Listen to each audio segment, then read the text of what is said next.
Hey everyone, I'm Grandmaster Ben Finegold. This is 5 Minutes with Ben, and I'm Ben.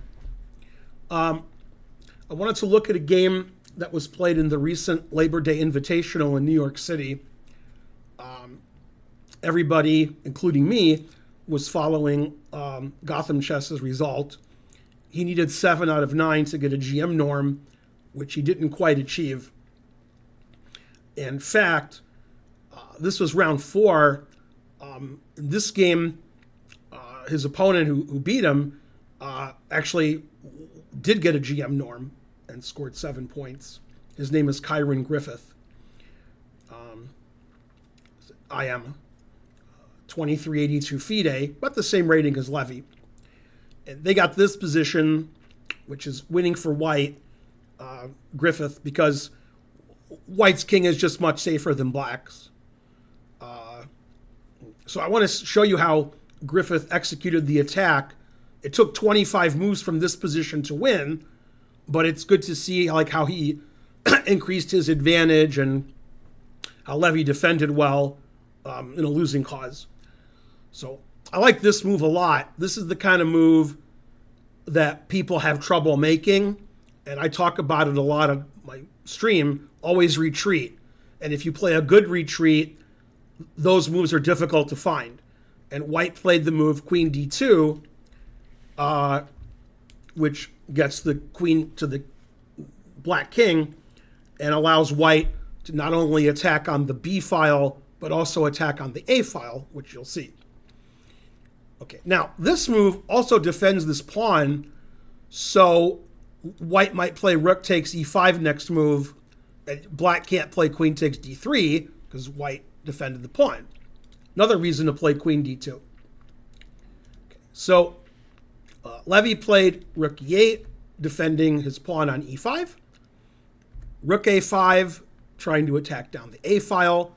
Levy played Queen F6, and White doubled on the A file, threatening immediate checkmate.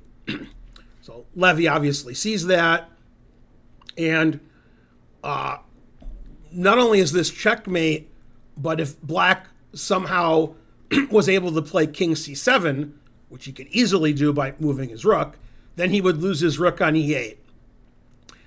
So if you don't want to get checkmated and you don't want to lose your rook on E8, then Levy only has one move, which he found, which is King C8.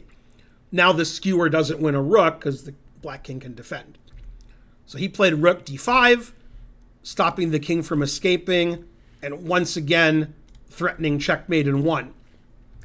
King goes to B8, and now White played unusual move here, probably one I wouldn't consider, even though it's what I talk about, and that's Queen D1.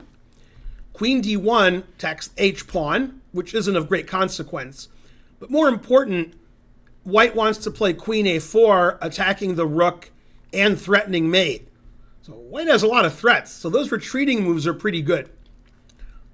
Levy played Queen C6, so now Queen A4 doesn't matter. So plays Rook A5 again, threatening mate, King C8, and now Griffith trades rooks.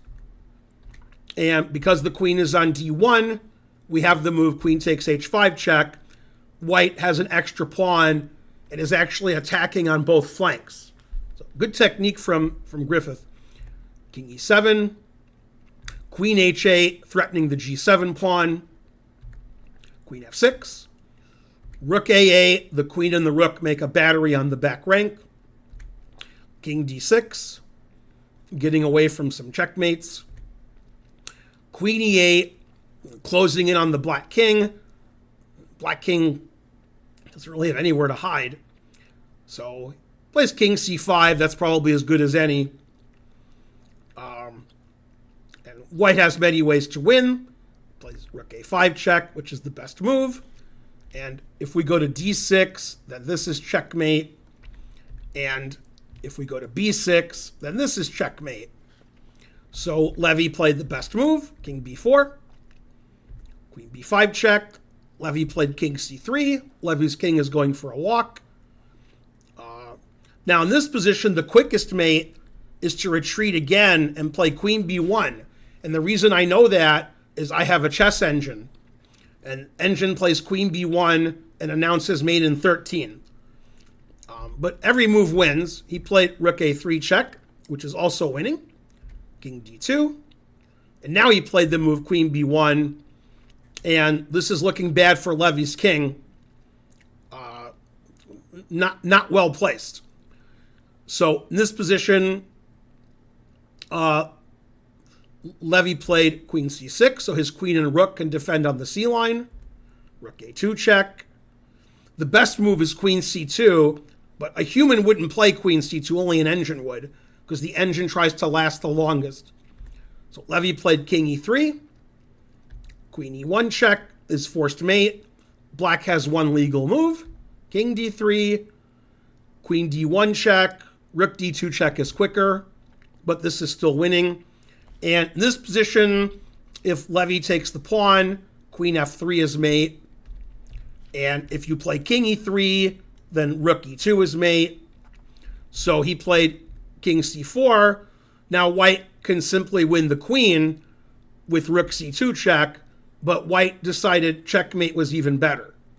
So instead of taking the queen and winning, he played queen b1. Then he played queen a2. If Levy blocks with the queen, we trade queens and we're up a rook. So black can't do that. So he played king b4, rook b2 check. If you play king c3, then this is checkmate. So he played king c5, queen a3 check. There's only one legal move.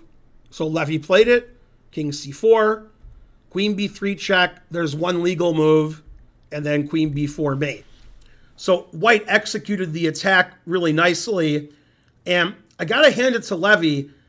When you have a lot of fans like he does, and he has millions, it's good not to resign and keep your fans confused.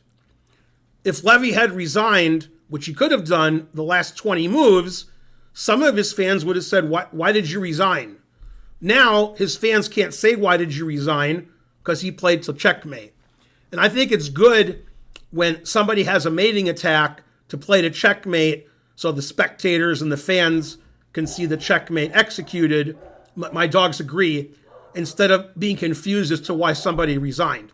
Levy knew he was losing, but it's nice when there's checkmate on the board, even if it's against you. It's better if you're doing it. But anyway, Levy didn't have a good tournament. He got 2 out of 9.